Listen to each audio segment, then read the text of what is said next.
Hey, do you want to come over and make a pot of tea, bring your favorite crystals? We could talk about our birth charts, spirits, the latest house spells we've been doing. Welcome to the neighborhood. I'm that witch next door.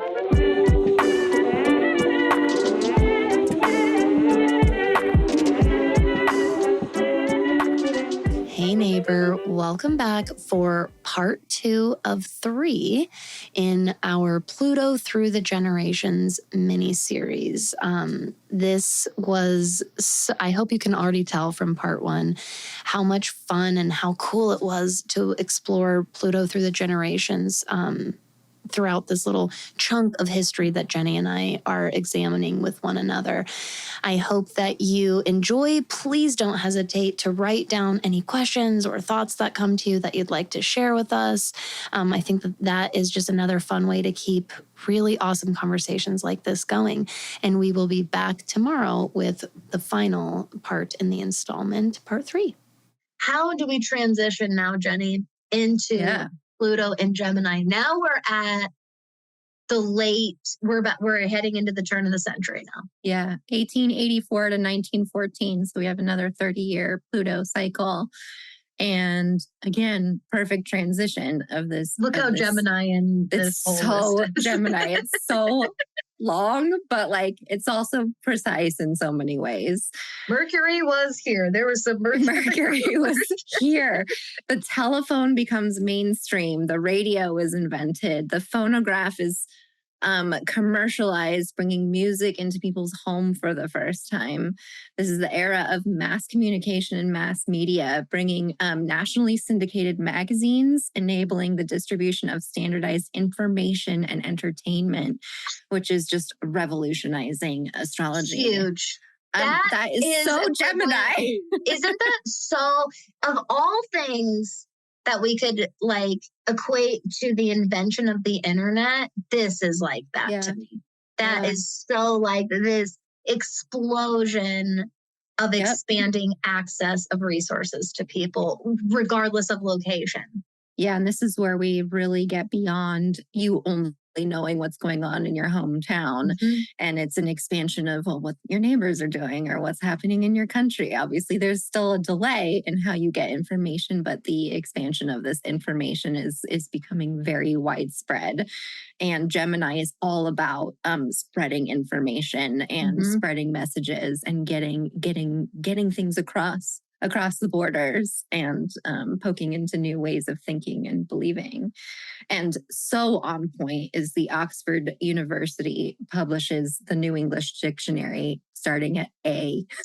So the English Dictionary began in Pluto and Gemini, and it took them 37 years to get to the Z or the Z part of this series of dictionary. So imagine that, especially in terms of pacing, it took the entire Pluto cycle to get through the whole dictionary, but the dictionary became in this generation. Yes. So incredible. Wow. The literal that is one thing description we take of for granted. words. Yes, we really, the access to a dictionary, very similar to our access to a calculator, to a digital calculator. It's so nothing to us now. Yeah. And when you put it into perspective that this was, in the scheme of things, not that long ago, that's crazy. That's really crazy. Yeah. We had Richard Burton, who was an explorer, and we know the Sagittarius Gemini axis is all about exploring. He begins the translation of the Arabian Nights, which is languages, and Gemini is all about bridging these gaps between languages. So this was a time where translation of texts and information from other cultures was being spread throughout different cultures. So suddenly we're starting to see both the similarities and the differences between different cultures that we never had before. And then in the same vein, Robert Louis Stevenson's The Strange Case of Dr. Jekyll and Mr. Hyde, which is literally a 2-personality, a split personality story of this archetype, which is just so on point. We have a number of infrastructure projects going on that build bridges and railroads and subways, which connect, again, different lands to different people. So there's just this bridging of literal places that you've never been before. This new exploration of your horizons are expanding with this Pluto and Gemini generation. Yeah, we have, let's see, there's so much here. I'm just trying to pick out. Chemists discovered neon and xenon. And if you look at some Wow. of the like design archetypes of like Gemini placements, it's always bright and bold and playful. And the Yes. And xenon and electric and neon is like just so perfect and so on point for this time period. We got the first wireless telegraph message sent across the English Channel. So again, just another example of messages being able to be spread at this time. We also get in 1900, the turn of the century, Planck comes out with quantum theory, which again gives me goosebumps. This is like the going beyond the idea of duality into non-duality, and there being this ephemerality and this strangeness and this mystery to how we think this materialist world of atoms and nucleuses and protons and neutrons, we think it's like so materialist, and then we get into quantum theory and we're like, oh, there's a whole other world to explore. And obviously, this is still in discussion and discovery and exploration to this day. So it's this probably vast and immeasurable field of study that was this counter to the very materialist world that we were living in at the time. And still do, of course. We are material creatures. We also had Einstein's theory of relativity. So again, this expansion of how we are able to quantify these mysteries of the universe and understand how we, mathematics as a language can describe some of the experiences and the phenomenons that happen within our natural world and even beyond that. And Einstein was also a huge, quantum explorer. He was a romantic. He explored spiritual life as well as, physics and chemistry. So there was this duality of like, it's not just one thing. There's these two sides to that coin. Charlie Chaplin begins his touring company with slapstick comedy, and Gemini is known as like the class clown and the jokester. The term genetics, heredity, and variation comes through with the discovery of genetics.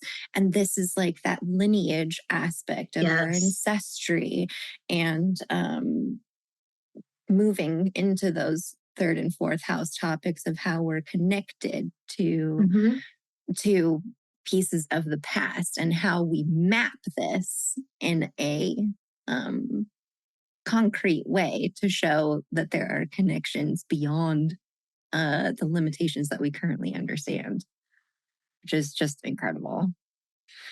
The Secret Service is divided into MI5 and MI6, which is another split screen because trust was so difficult to come by. There were like double crossing, two-sided, these like secret agents that were working in different periods, and the Secret Service had to be split in order to ensure that there were checks and counters to possible espionage that was happening at the time.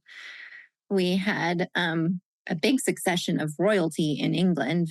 Queen Victoria was succeeded by Edward VII, who was only king for a short time, succeeded by George V.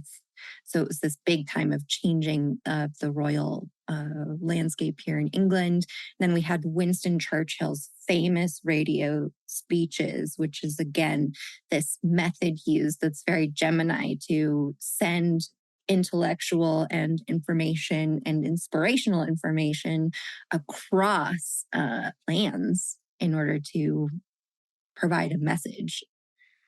And then, of course, we get Hitler and his charismatic rallies that started to gain all of the momentum for his support. And it's charisma, that Gemini charisma, where you can use your words to influence people into certain idealisms.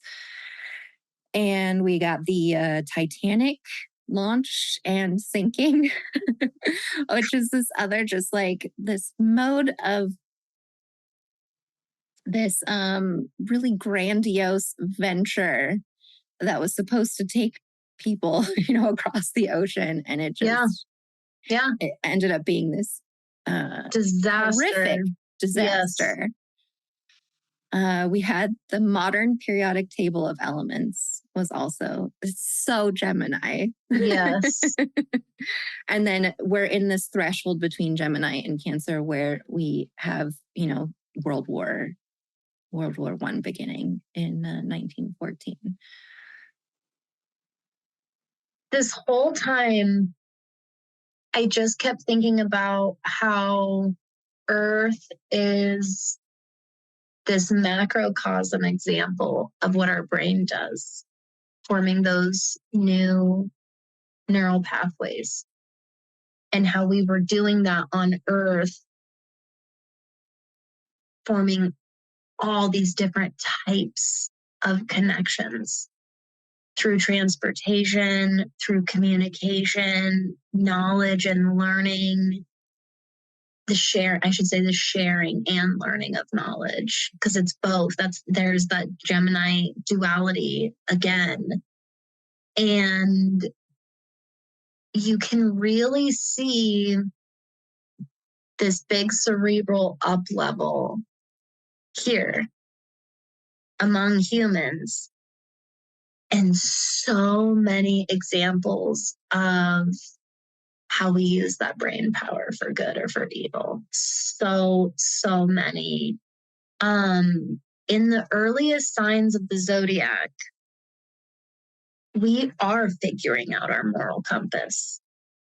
And honestly, that's a never-ending journey of humanity in general, I would say. Since the dawn of time to the end of time, I think that ethics, moral code, values and beliefs are always going to be open-ended in some way and constantly developing and changing based on our surroundings. Based on our surroundings and based on what we've already done and what's happened based on what we've already done. And whether it's the Titanic or the beginning of Hitler and the Holocaust, like, again, you see these examples of just because we can do it. Yeah. Does that mean you should do it? And It is this huge, huge moral dilemma of a responsibility in Gemini themes, where you're given this gift of, it's very Descartes, like, I think, therefore I am, like this big actualization of the power of the brain and like how much it really is and must therefore be capable of. And what the absence of that moral exploration looks like. Yeah. It's very, very, very fascinating because, again, if morals played absolutely no role at all, we wouldn't keep coming back to them over and over and over and over again throughout our entire existence.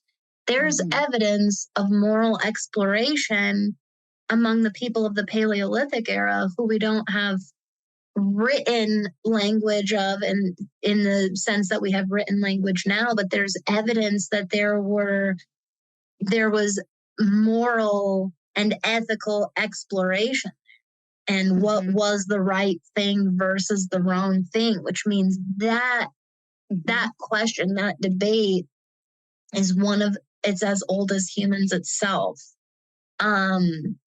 And this is such a fascinating representation of that. And so during this time, what I had noted was children at this time are now, when we move into the following century, and we officially move into the 20th century, for the first time ever, in the eyes of the law, children are now seen as humans with rights, not as property. That's how long it took. That's how long it took. Yeah. And you can see in stories and writings and representations of history for millennia, you can see that we have been aware of this innocence of children for a very long time. I mean, we've been aware of that for a very long time. And that went straight up ignored that entire time. It's so, the reason I really punctuate this is because when we're talking about generations, just like we said, like the historical events that are happening matter, but it's how the children during that time experience, view, witness, and then later on respond to that in their adult life that ultimately leads to the impacting of one generation onto the next. And this is such important context when we are doing generational healing, when we're doing generational cycle breaking. I put into context for people in my own work with my own clients when we talk about why inner child work. Like, I'm sorry, not sorry that it's such a buzz term and it's so popular. The reason is because it's like for the first time ever. It's because like not that long ago, just over 100 years ago, children were finally seen as humans with rights in the eyes of the law. And before then, and that's just children, let alone so many other groups of human beings who were just discarded as this nothingness with no value, no merit, no right to live honestly and to survive and thrive on this earth at all. And now this is the earliest form of this. Child labor laws, things like mothers being able to petition for custody. Those are the early events that eventually catalyzed and led to this. And then it is times like these where children are now seen as humans in the eyes of the law this is going to completely change parenting and caregiving moving forward from this point forward. We are about to see at the turn of the century in this episode now, which we're officially into the 20th century, and our next sign is going to be Pluto in Cancer. From here forward, the relationship parent to child, but even bigger and more macro than that, how we rear a younger generation to then domino, right? And to care for the next and the next and the next and the next, forever impacted and changed from this point forward. So with that, and how perfect does that go hand in hand with this transition? I know. Let's talk about Pluto in Cancer. Caregiving. Yeah, this is sort of like our modern, the first of our modern generations where we have a name for it. So this is called the greatest generation. This was kind of their title. And then we also have the silent generation that kind of fits into the mid to later part of this too. And these are greatly influenced by World War I and the events that were happening around that. So we first had, Archduke Franz Ferdinand's assassination, which was basically the beginning of the First World War. And we also had the massive Spanish flu pandemic at the same time as World War I. So that there were these enormous global events that were impacting individuals' lives, and the idea of taking care of each other and the home and the family became so paramount because people couldn't just focus on themselves. They had to care about the well-being of other people because war and pandemics include the consideration and the care of other people. So this generation became very protective, very even patriotic, because they had to agree and align with a set of values and understandings that preserved and maintained the safety of their home and their family and their kin. We also had, in 1918, the UK granted suffrage to women over 30, and then women started contributing to the war effort. So Cancer is ruled by the moon, which is very predominantly seen as the feminine and affects women. And this was a huge age where women were being, the ideas of women and what they were capable of was completely being transformed. They were stepping into traditional masculine roles in order to fulfill the needs of the community, and were actually seen to fulfill them very well. And in 1920, so shortly after, USA granted women the right to vote. So there was this huge, with the women's input in taking over the roles that needed to be taken over during the war, they were finally kind of seen in the eyes of the culture that they had a place, and they should have a voice, and they should be participating in politics. In the 1920s, yep, go ahead. Oh, no, I was just going to say, everything you're talking about so far, and again, because we are getting into our modern generations as far as like who we have directly interacted with. And we're now talking about people who can be still alive and that we've all either had in our family or whatever. And this being the time of Pluto and Cancer and being very associated with mother and home and caregiving, you're starting to see this example of the generations just doing their best with with the circumstances and what was given. And was that perfect? And was that right in every sense of the term? Right. No. Yeah. And the options were so limited by, and again, this is so Pluto, the sheer amount of death taking place during this time. Human beings' lives are disappearing at the blink of an eye in droves. And like you said, it puts people in this position. You physically can't be that selfishly minded when that's because the individual basically starts to not matter unless you pull together. Yeah, exactly. And I don't think I said the dates again. This was 1914 to 1938. Which is such a weird time. Yeah. Because the early 1900s are so reminiscent of the 1800s. And so many of those customs and so much of that culture is carried over into then. But because of these massive wars at this time, massive wars between now, this is just First World War, and then we're going to get into World War II because of these huge wars, plus these huge pandemics. That is a perfect representation of what we talk about, the inevitable change that Pluto strikes. You can't ignore that. You can't deny it. No amount of money will make it go away.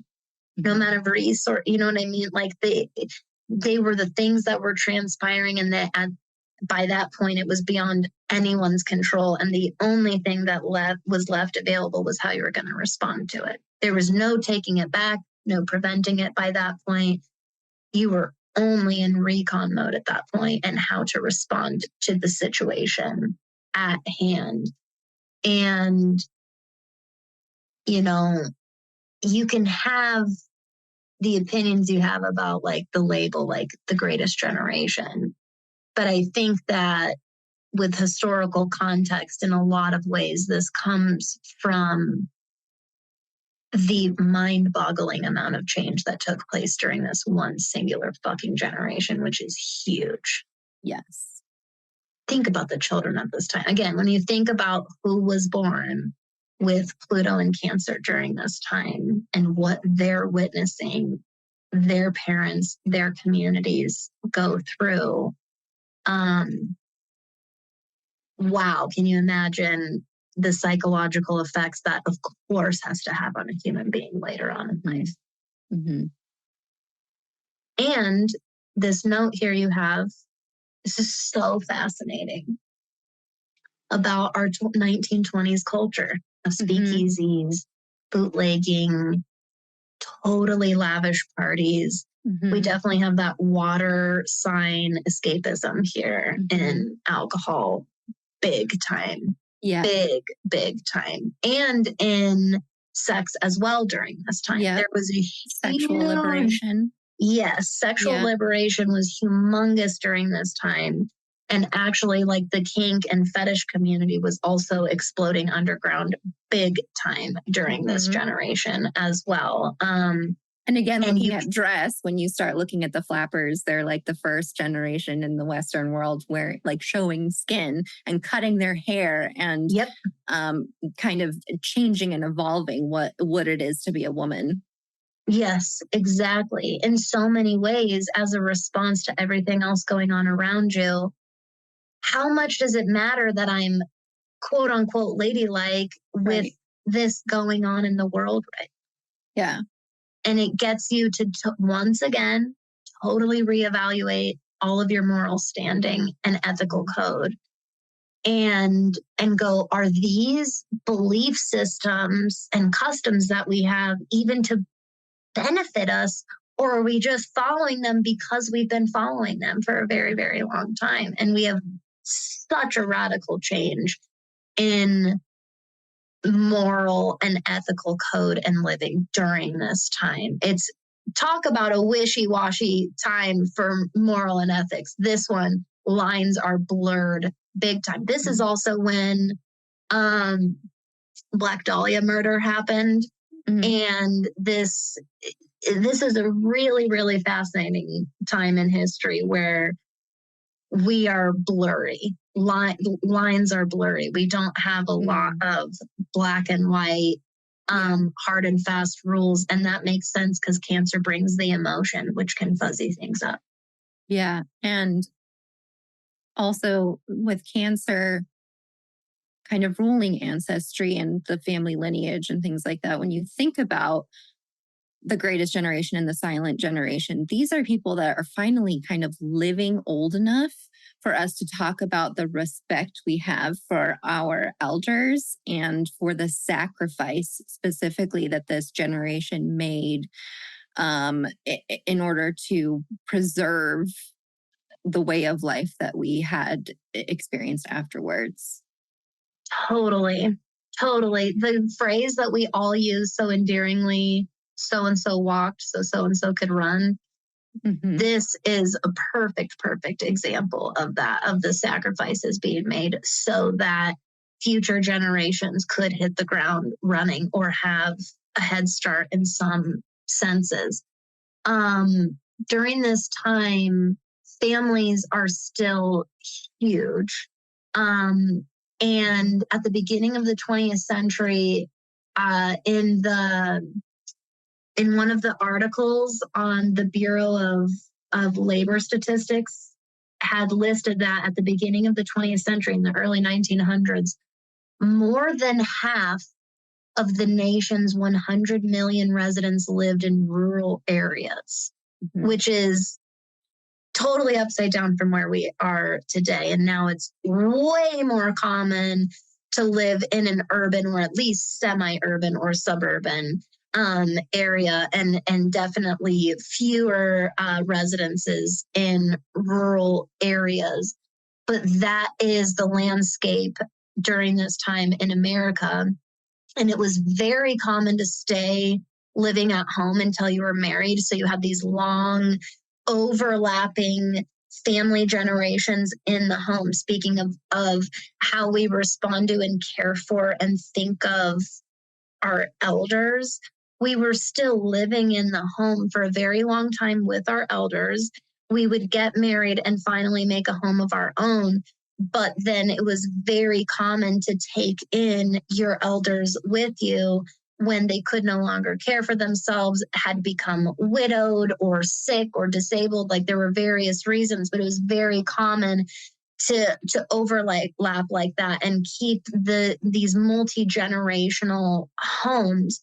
And this changes hugely over the next like 40 years. That from this point forward, like that in and of itself, this concept of these big, large rural families living together for a very long time to take care of each other, this changes huge over the coming generations. And this was so necessary because 1929 was the economic, the stock market crash. Yes, exactly. So for the last 10 years and into the first year of Pluto and Leo is the Great Depression. So people are, in addition to the wars and the pandemic, we have the Great Depression. I mean, all of them are tied together anyway. None of them are exclusive of the other ones. They're all impacting each other.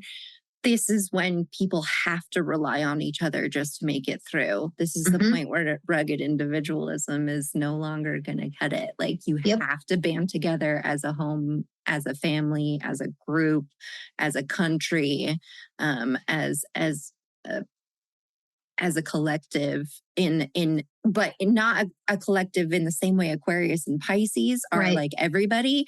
It's very selective collectives. It's groups of people. It's collections that have their own boundaries and protection and limits. Exactly. So let's transition now into Pluto and Leo, which, like you said, this is end of the Great Depression, getting into World War fucking II. And explain a little bit how the boomers, so this is the start of the baby boomers, but they're not exclusive to Pluto and Leo. The baby boomer generation extends into the next Pluto generation a little bit too. Yeah. We call boomers basically 1946 to 1964. But I would count probably everybody in Pluto and Leo, which was 1938 to 1957. Which is we're getting shorter Pluto periods here.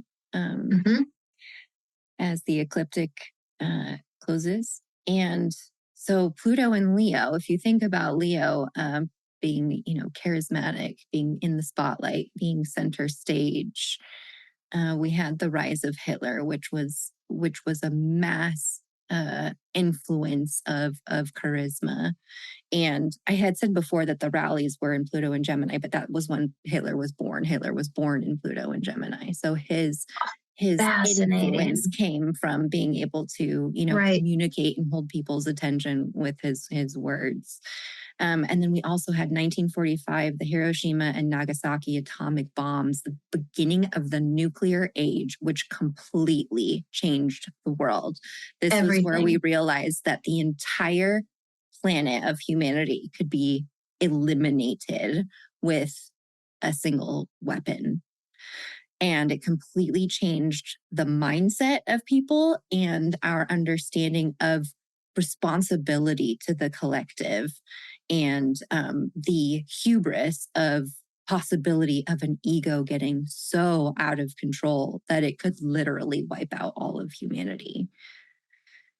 But really, this generation is about rebuilding after World War II as well, and moving outside of that protective shell of needing to just focus on the home and starting to expand a little bit back out into the world. And fire sign, it wants to grow and consume and expand. And I love that we now can look at the Pluto and Leo generation because they are so impactful in our lives right now, because they are the oldest group of people that are running the democracies of the Western world.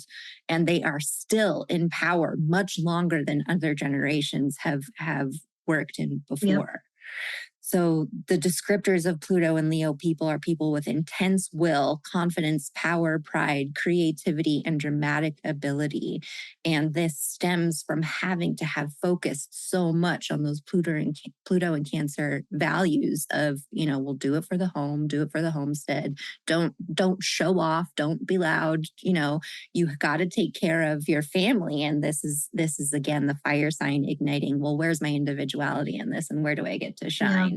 And this is where we get the superstars in sports and the golden age of Hollywood, which is perfect Leo spotlight energy. Mm-hmm. This is the generation of major celebrity and the power of charisma to gain power. This is the rise of the celebrity. Mm. And you have aspects of celebrity before this time. Don't get me wrong. But this could happen to anybody, and you can practice and learn skills and try to become a famous person now. And it was a lot more happen chance before that. It was either family born or a lot more happen chance before that. And usually your celebrity status didn't happen until you were dead.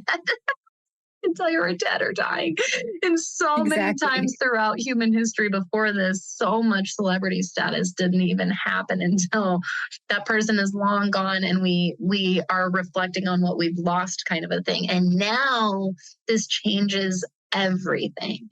We've got our silver screen. I mean, this happened in Pluto and Cancer, where we had this beginning of movies, and then the talkies started at the end of Pluto and Cancer. So Pluto and Leo is when you could be a star on screen, and people would go to the movies, and everyone would go and see the same movie because that was the whole there's event. One movie. So exactly. So everybody is watching one person or one very small group of people shine on screen, mm-hmm. and everybody's eyes are on them across time and space. Yes. And remember that this is one of those transitionary points, or during one of those transitionary points from Pluto slowly but surely making its way from Cancer into Leo.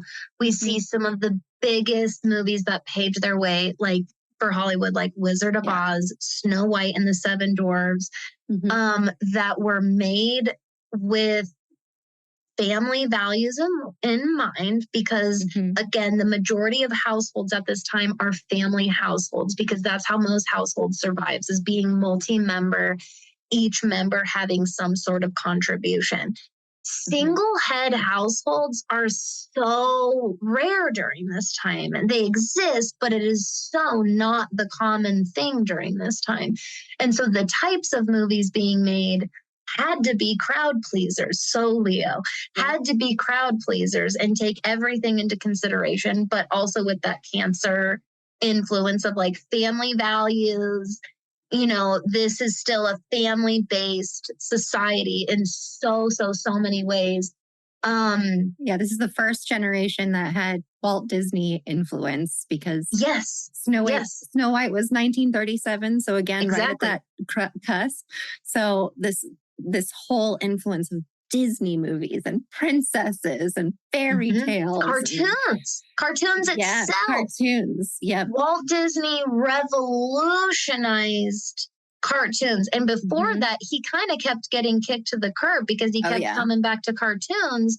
And cartoons and cartoonists, they had this very specific small time and place in mm-hmm. print, basically. And these very shorts that could entertain at the beginning of a movie or something for an event, but it was not to be taken seriously as a business or a money maker by any means. And Walt Disney and Disney itself is the first that begins a business industry for children as well, and an entertainment industry for children. These are the earliest mm-hmm. forms and days of that.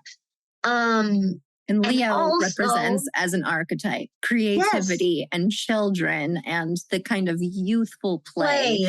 And fairy tales. And Exactly. And that romanticism through storytelling. Exactly. Mm-hmm. And when we think about Leo energy, and the strengths and the shadow aspects of Leo.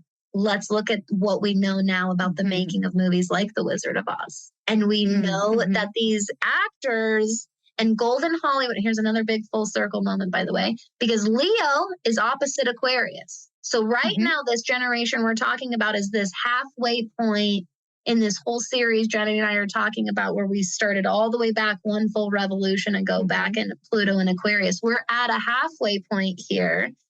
And we see yet another version of a coming full circle moment, because if you remember when we very first started out in the late 1700s, end of Victorian era here, that big wage gap and the class system, we have seen that start to disintegrate very significantly once we get to Pluto and Leo. That type of classism is literally being dismantled before everyone's eyes. And at the same time, we are also still just seeing this gap in different ways. And even though we're not calling it classism anymore, we see this rise in celebrity status, and they are making tons more money than people who are working jobs that are necessary to the function of society. And we're seeing the entertainment center, which before this would be considered a want, not a need, frivolous. Right? And frivolous, exactly. And so we're seeing these people in this frivolity making lots and lots and lots of money and getting these really big houses. And at the same time, there's this dark underbelly to it all. And we don't know about it as the viewer, as the common folk. And on the other side of this silver screen in Golden Hollywood, and it was even literally called that during the time, this golden age of Hollywood, there is this dark underbelly of abuse, addiction, exploitation. Like, it's terrifying and heart-shattering when you learn story after story after story. They almost become a dime a dozen. That's how common this terrifying, horrific culture was behind the literal scenes in Hollywood at that time. The hunger for fame is so great that the extreme ends that people will go to, both to participate and to exploit. Exactly. What you'll kind of sacrifice and give up for that. And as the viewers and the onlookers, we start to lose and become detached from some of our own sense of humanity.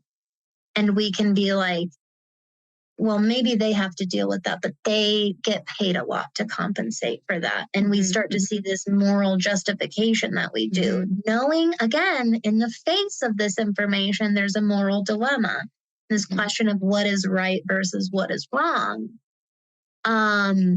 So fascinating during this point. And last thing I want to say is during this time, so again, pretty much all of us, we know, right? At least one boomer in our life. And if you ask them about their childhood and how they were raised, at least one person is going to tell you children were to be seen and not heard.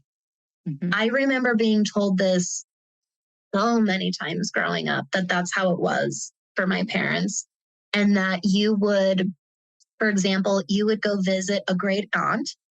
And this would be like a family trip, and you'd all go get in the car and go visit this aunt and uncle or whatever at their house. And the adults would go in a full-on different room and have tea or cocktails or lunch or dinner or whatever, often getting totally plastered, by the way, often getting just straight up smashed. But again, in fancy clothes, the smile on their face, so we can call it classy. And children were to be literally silent and sitting for an indefinite amount of time on a couch waiting for their parents to be done and to go home. Yeah, remember they're raised by literally the generation called the silent generation. So these people are being raised by that understanding. Yes. And Leo's motto is I show. And there's so much around being seen. And so can you imagine how these little minds were molded then being told over and over and over again, children are to be seen and not heard, to be this little shell of a human, to look and act absolutely perfect, even if you're upholding a straight up lie. And that is, this becomes hugely common and something that becomes internalized by the baby boomer generation and carried forward. Yes. And let's see how this transitions. So let's look at the Leo wound. Yeah, the Leo wound in and of itself, if you will, is to feel unnoticed or to be unseen. Yes. So and the Leo is the Leo because I'm using that broadly, needs to be witnessed. And yes. we're very much seeing that in the world today, where the boomers are like, we will be heard and we will be witnessed before we leave this planet. Absolutely. Invisibility is the enemy to Leo. Totally. Yeah. Totally. Yeah. So Pluto in Virgo, we've got between 1956-57 to 1971 and 72. So we've got a little carryover from the boomers and Generation X. And X goes into Pluto and Libra too, because again, this ecliptic is getting shorter as we move closer to getting, up to the top of the zodiac. And so the Generation X is called the missing generation, or even Generation Jones, which is funny because when I was doing research on Pluto and Virgo, there was a lot of there felt like there was missing pieces or a missing definition of who these people are and how they're contributing to society right now, as opposed to millennials and baby boomers. So this whole idea of the missing generation just feels so interesting. So Pluto in Virgo was a huge time for scientific and technological advancements. And if you think of Virgo is like this alchemist, this chemist, this herbalist. It's all about medicine and chemistry and daily things that make life better and more functional and more organized. And we got these employment hierarchies. We got this office work culture that started to come up, where you had bosses and you had generations of people that could work for a company for a lifetime and be treated on this, this is where the climbing the ladder idea started coming from. You could be promoted and work your way up through office management. So you're no longer just having to work with your hands or in a factory. There's actual paperwork and office work and organizational work to be done. So this is a huge time for that, as well as healthcare advancements. And interestingly, the contraceptive pill, which I love for Virgo, because Virgo, the virgin, is someone who is in charge of her sexuality. It's someone, not necessarily the virgin, who doesn't get to experience sex, but the virgin in the sense of she does not have to give herself to a man in ways that was previously expected. The virgin priestess has autonomy over her body, and the contraceptive pill fitting in with that option for the Virgo woman to have a choice in her family planning, I just think is absolutely incredible. Totally. This is also the era of the Beatles, who were obviously born in Pluto in Leo. So they're coming up through that. We've got rock and roll, the civil rights movement, and we've got both the Malcolm X assassination and the JFK assassination. So one of the things about this is, because things are starting to be really visible after Pluto and Leo, is we get the stories of these massive figures that are now being targeted to have public assassinations in order to make a statement.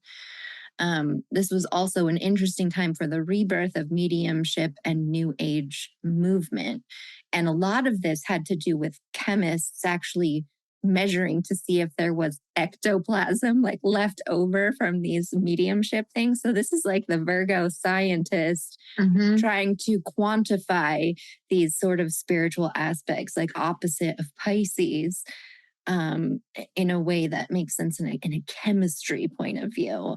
So I thought this was really, really fascinating. So this was an era of people both simultaneously building these corporate structures that would last for a long time for a new generation and completely rebelling against them. We had the, anti-Vietnam protests, these protests for peace. Again, this is the Pluto and Leo generation that is standing up for civil rights and against these wars of tyranny and having this freedom of love era begin. Like, it's just Totally. Yeah.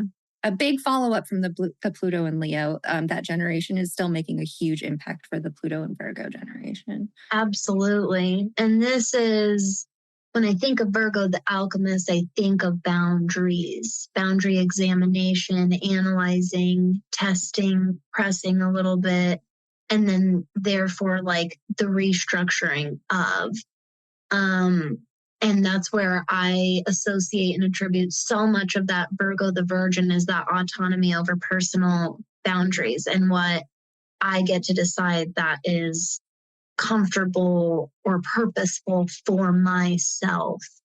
I can care for myself. So much of that is in Virgo. And this is during this time. This is when the formation of families and the types of households really shifts from the common thread of we have a large family, we live together until marriage, like we were talking about a couple of generations prior. We have more single households than ever and more single parent households than ever before. And this is not just from divorce, which is also like skyrocketed at this point, and then it will skyrocket again in the next couple of generations. Women have rights now, and we can choose whether to have a family or not. And because marriage, a huge factor of the divorce rate is the age at first marriage. And the divorce rate is significantly higher for younger ages at first marriage. And when we finally alleviate the societal familial pressure to get married for the financial benefit and security of the family moving forward, we now have people making a choice to wait on marriage, to take preferences into consideration, what I'm attracted to, what I'm not attracted to. And do I even want to be married in the first place? And this is when we see a huge amount of single parent or single head, meaning childless households, where people are living together, but they were never married and they have never been married. And that also increases more and more and more as time goes on from here. And obviously the number of women-owned and women-led households increases huge at this time, huge. And more non-family households in general also increases. And we suddenly see, I can choose not to make a family. And we aren't making families based on what will literally help us survive. Because again, remember, a lot of people were having children to bear laborers for their house. And I don't mean that in the insensitive way that probably sounds. That was a very practical decision. And for the first time in human history, people didn't have to think about starting a family in that way for that reason. And it could come down to choice and preference and belief system, which is perfect moving into Pluto in Libra. Yeah, Pluto and Libra, we have our Gen X or our Xennials from 1965 to 1980. And this is a follow-up and a follow-through of the civil rights movement, gay rights, women's rights, the peace movement, and the environmental movement. So with Libra, this Pluto and Libra, there's an equilibrium that's trying to take place in terms of fairness and justice for groups of people and for issues that have had way too much of an imbalance. So this Pluto and Libra generation is working very hard to try and create more fairness and balance in places where it's out of alignment. Again, we have the Vietnam War and counterculture protests and the hippies and the peace movement.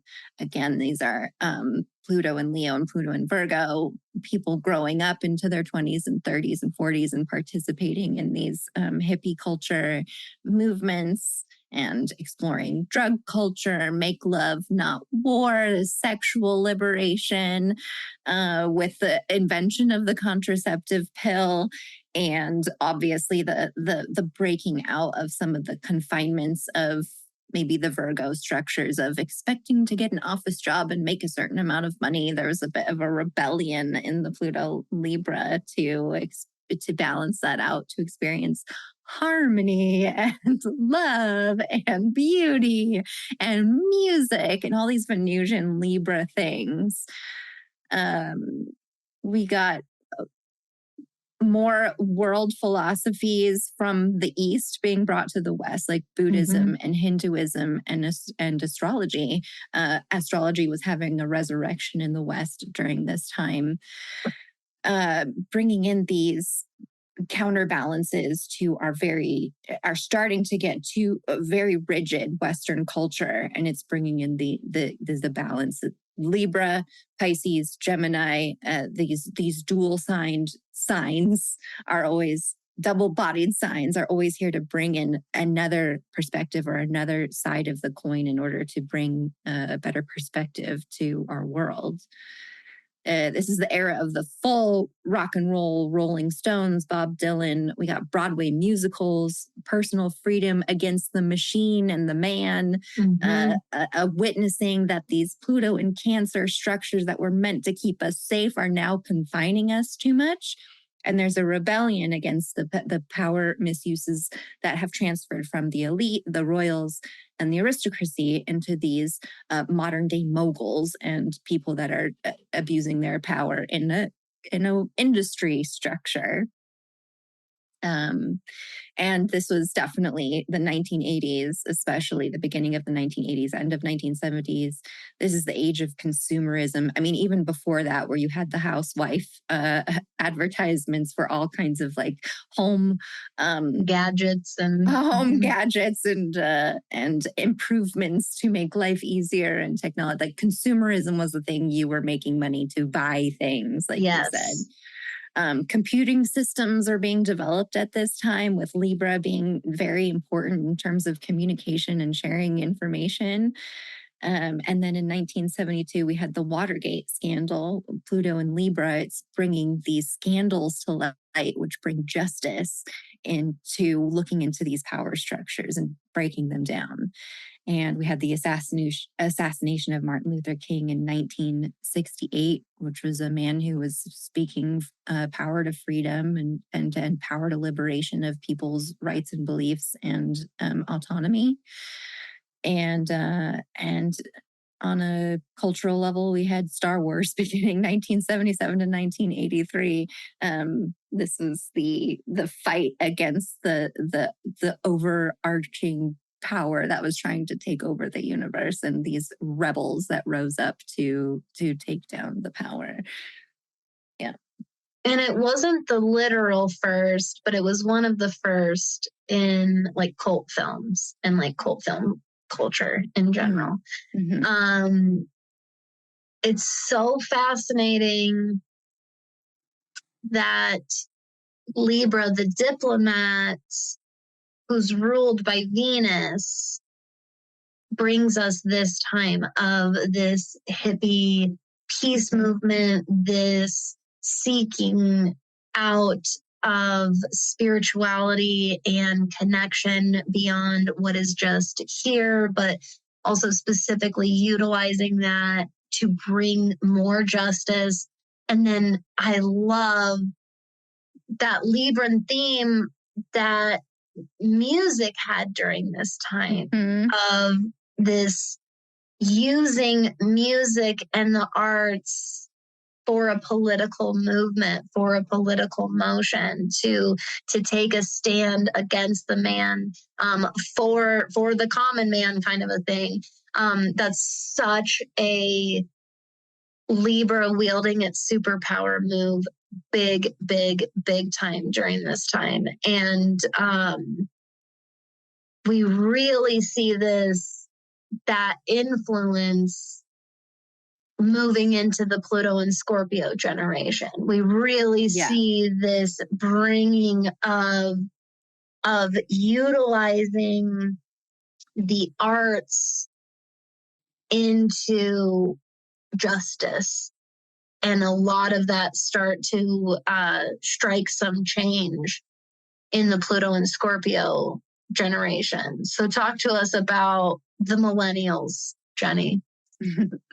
1983 to 1995. Wow. This was obviously, we're millennials, so we're living in it. An incredible time between analog and digital, where we're having this complete transformation from one world into the next. It's like one foot in one world and one foot in the other. Is very like Pluto and Scorpio generation.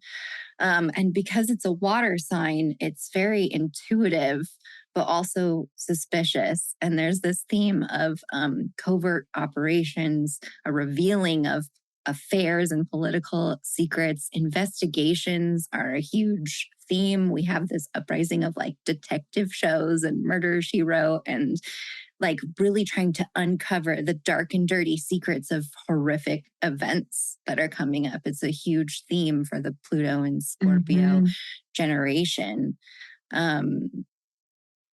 We have, again, computers coming into light, and consumerism is at its like peak during this period, where just like the amount of product and like tangible material things to own and to hoard and to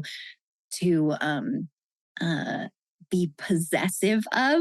Possessive is a very Scorpio word, like Scorpio and Taurus, like they both have this sort of like, I need this to belong to me kind of attitude. And that's very much in play, especially when we're looking at imbalances of power. There's people that like, it needs to be a possessive kind of power. There's a huge financial boom. We have the AIDS crisis that brings light to, gay issues and pandemics, and our understandings of healthcare and how we take care of people and what we understand about the body and the immune system. And it was a huge revolution that came about in terms of looking at things that we never wanted to look at before. And the AIDS crisis, I think, really pinpoints all of that: suffering, sickness, death, and understanding our judgments against what kind of people those affected and what that meant. There was a lot of scapegoating, scandal, and terrorism really came on the scene with Pluto and Scorpio, because things are starting to get more communal and collective, and the world is getting smaller. These acts of terrorism follow up for the idea of like fame and notoriety, and it started really with the Unabomber. I think that was kind of one of the biggest starting points of like fame for terrorism in America. We had the Los Angeles riots, looking at the division and suspicion between races and police and the people, the minorities that were affected. There was just a lot of suspicions. We had in 1989, the down of the Berlin Wall, which was the freedom, the liberation of the separation of that area. And then we had explosions, lots of explosions. The Mount St. Helens explosion, the Bhopal explosion, and the Chernobyl explosion. So it's these massive, disruptive, transformative, like you said, tower moments that are changing the way that we understand living within a safe and steady world. It doesn't feel very safe and steady when these crazy things happen. The personal computer and the ARPANET, the first computer network, are invented at this time.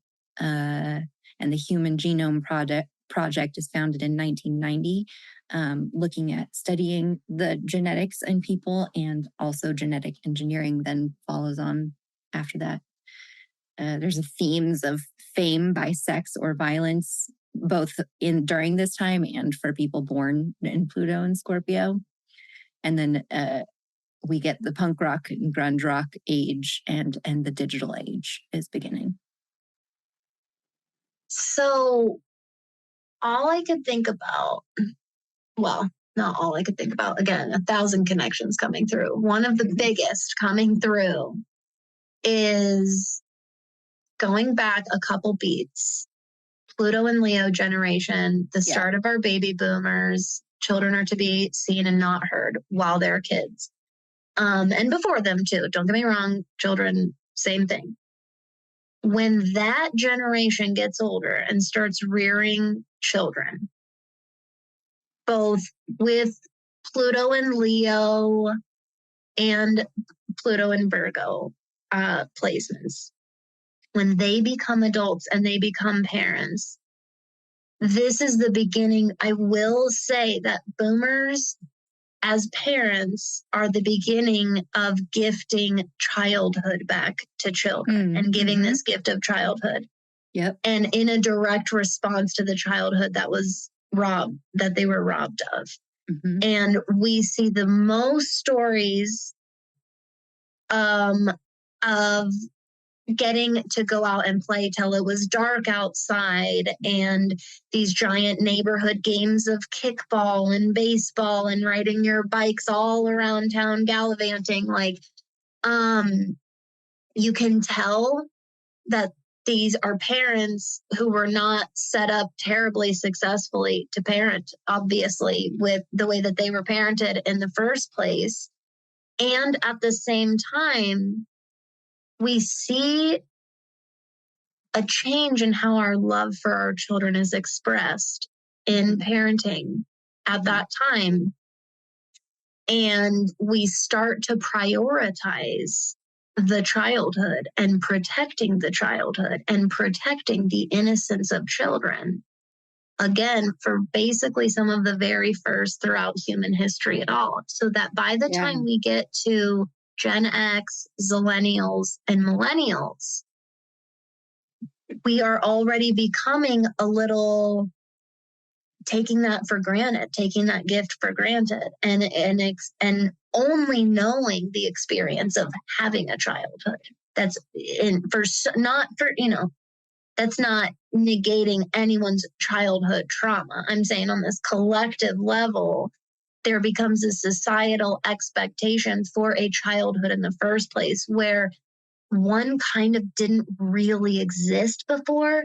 Childhood, in all of my research, existed up until about 3 to 5 years old max.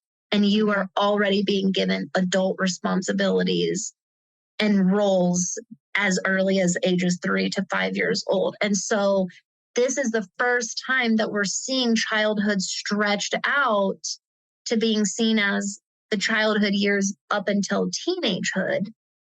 And teenagehood is when the parents of these generations started implementing some adult responsibilities on children. But we also see a big decrease in that in the first place, and the passing of the baton not happening. I think this happened for a couple of reasons. I think that part of it is in fear of passing the baton and relinquishing control, not out of I must control you, but out of fear of lack of control. But also in a response to preserving childhood and innocence of childhood for as long as possible, because it was robbed from one's self.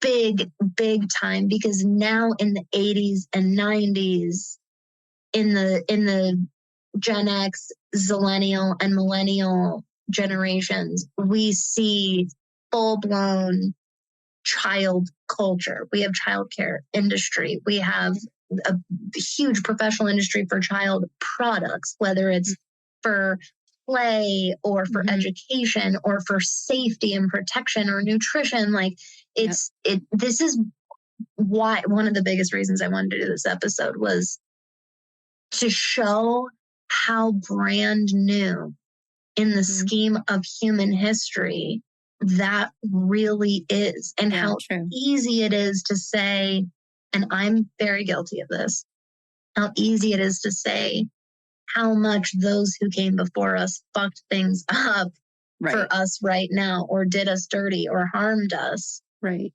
And we have to take this context, this historical, big, zoomed out perspective of that didn't even exist in the first place before. Mm-hmm. So definitely going back to that phrase of, so-and-so walked, so so-and-so could run.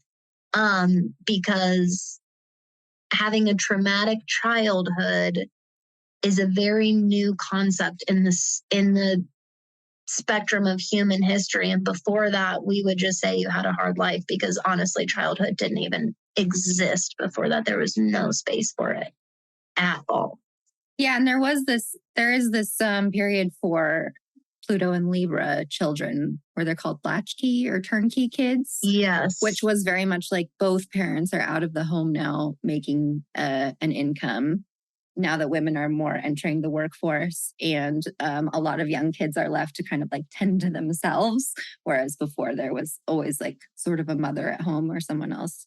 So there was this transitionary period of the kids having a childhood, yes, but also having to take care of themselves while both parents were out of the home.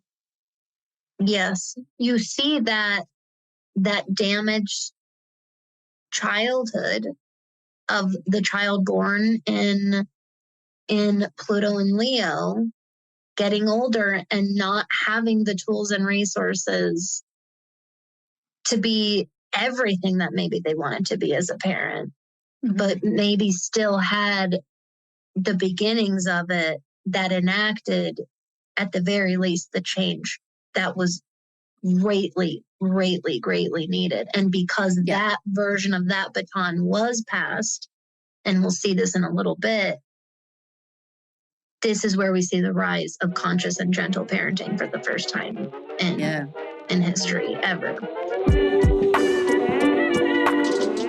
Questions, comments, suggestions, or just looking for That Witch outside of That Witch podcast?